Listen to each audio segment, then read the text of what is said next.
But I can tell you this from the audience perspective, and from a subscriber perspective, bro. What you have done for people like myself to open up their eyes, there's somebody else out there that's doing the same, listening to you. And I can tell you from my experience, my life experience, when I start hearing you, I start looking into it, seeing your videos, it inspires me to start opening up my eyes and start looking. I was creating my construction company, and now when I hear you speak about your cousin, the passion of one life, one chance, and what the brand means, it start not. I wanted to do something for myself. I didn't want it to stop me. I don't have kids as of right now, but I take care of my nieces and my nephews. Whenever they ask me for something, I give it to them all the time. So it shows me that if somebody else had done it, why can't I do it? And that's why I had subscribed and I started watching your videos because of that, the positive message you're putting up there. And I'm glad the little hinges and stuff is not stopping you. I mean, I hope you do get all your goals accomplished, little short films and things like that, travel the world. It's a beautiful thing that we don't get to see. Sometimes people we take for granted the little places that we can go. We take for granted the little things that we have in life, and I'm glad that you haven't done that. You haven't let hindrance or problems or people saying that they're gonna do something to stop you from doing that.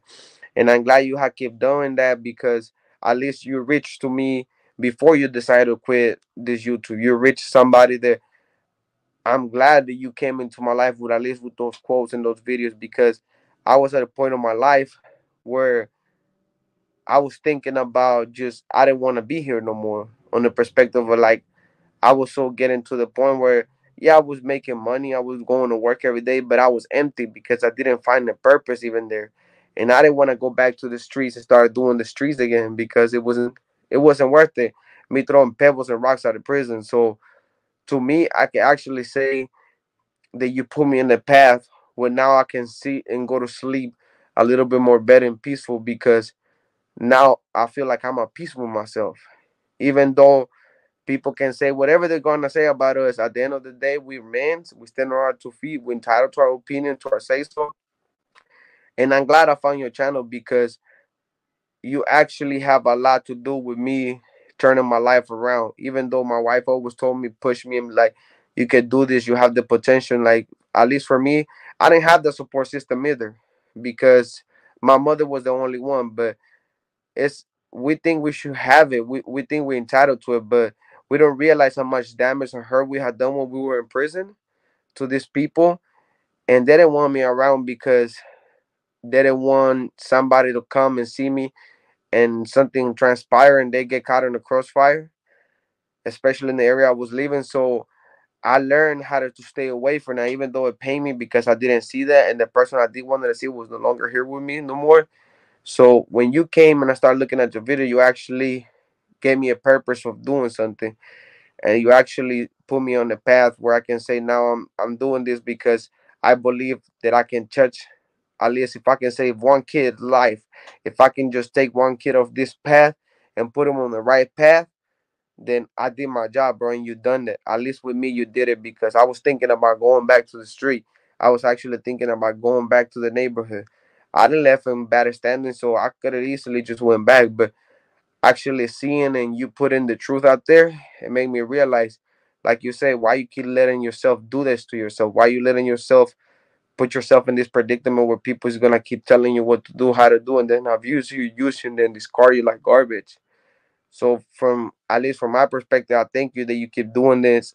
And don't get discouraged. Keep pushing it, bro. Because if you could save somebody with me that have 15 years in the prison system and have more than that game banging, you can save him from thinking different and going through a different path. I think you can do better with younger kids that haven't been fully brainwashed and mind fucked, basically, bro. And from the bottom of my heart, thank you as a just like as a man.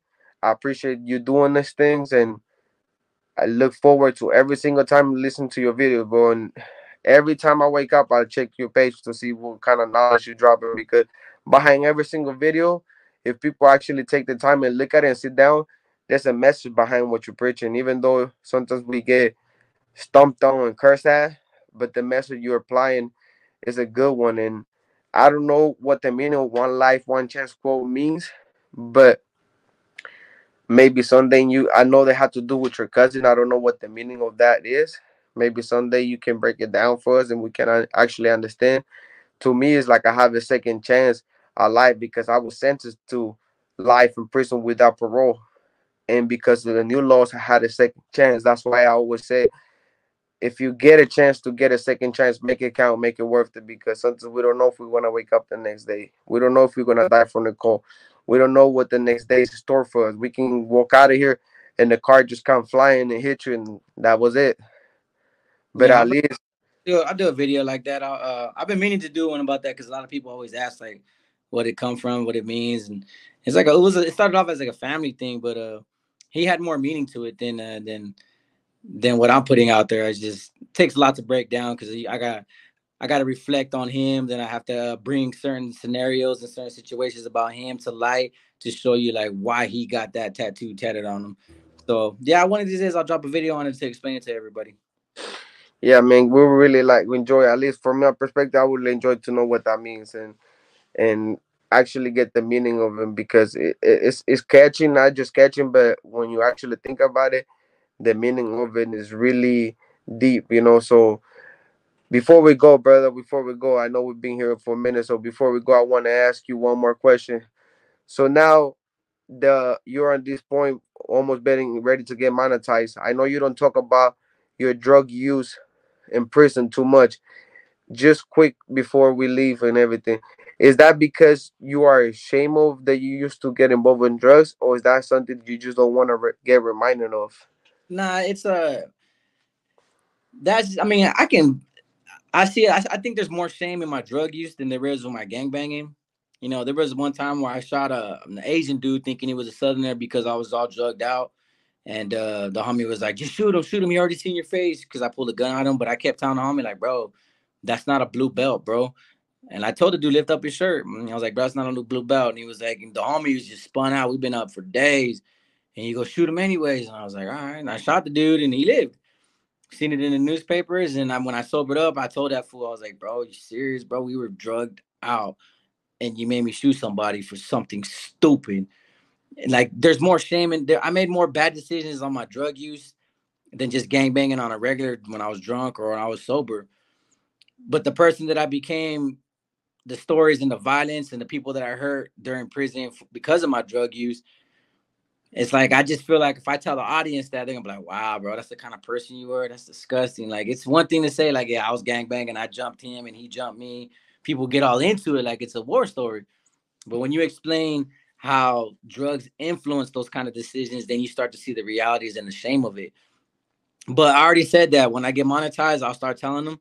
I'll start telling about how I got hooked on heroin, who hooked me on heroin, dude. There was times I was slamming in my neck. Just disgusting little trips that I had in jail because I was bringing in a lot of dope for a lot of years. So I just don't talk about it because out here, sometimes when I'm just going through a lot, I just be like, damn, bro, I could just really use a shot right now. Just like a cool little shot. Just like the other day when I hurt my back, they were trying to prescribe to me these narcotics. They were like some strong muscle relaxers, steroids. I shot in my back, some morphine. They wanted to give me morphine just for the day because I couldn't move and I couldn't breathe until they did something to my back and my spine, like with a shot to make the inflation go down so I can. The Corazon shot. Yeah, it was a weird shot, and and then when they offered morphine just for a day, I was like, nah, I don't want that. I don't want nothing with narcotics. And they were like, well, we can give you the strongest muscle relaxers ever. And I was like, nah, I don't want to take those, bro. And they're like, it's just muscle relaxers. And I was like, nah, bro, because it's gonna alter my mind, and I don't want. No, I'm scared of that. Just give me something else. Well, they gave them to me anyways, and I didn't take them. But it's just I don't want to. Like, I sit here, but that night I was in bed and I was like, I kept telling my baby mom, I was like, fuck, dude, I just want a shot, bro, just so I can just get rid of this fucking pain. And then she was like, "You'll be okay. You'll be okay." And I just wound up just jumping in a bathtub of hot water, and then I started stretching, and then she made massage me with this muscle cream that burned my back. It's times like that, and then there's times where I just be going through a lot mentally, and I can't stop thinking. And then I'm going to work, and then I'm dealing with work stress, and I'm dealing with my bill stress, and I'm dealing with my stress in California. Then I'm right here on YouTube, and sometimes I'm like, all right, my audience needs a video today, and I'm looking for a subject, and my mind's so blank because I'm stuck thinking of 32 different things that are making me miserable. Or I'm just like, bro, I just need to get high, bro. Just clear my head. It's like I keep resorting to that as a solution to all my problems, but then I don't do it because I don't want to get high. And I just keep telling myself, why every fucking time you get in a run or you get in a bad mood or you get miserable or you get lonely or you get depressed, your solution is, man, I just need to get high, bro. Just let me get high. Just let me get high. There was a time I think I told about on my channel. I've been sober this whole time, and I can't remember what it was, but I finally told Tony was like, "You need a vacation. You've been doing YouTube for months. You're that's all you think about. Like you're on that desk 8 hours a day, taking phone calls, talking to 30 different people. You don't even see your son. Like you need a break." And the first thing I said was like, I'll probably just get a hotel and just grab a bag of crystal and just smoke and just chill.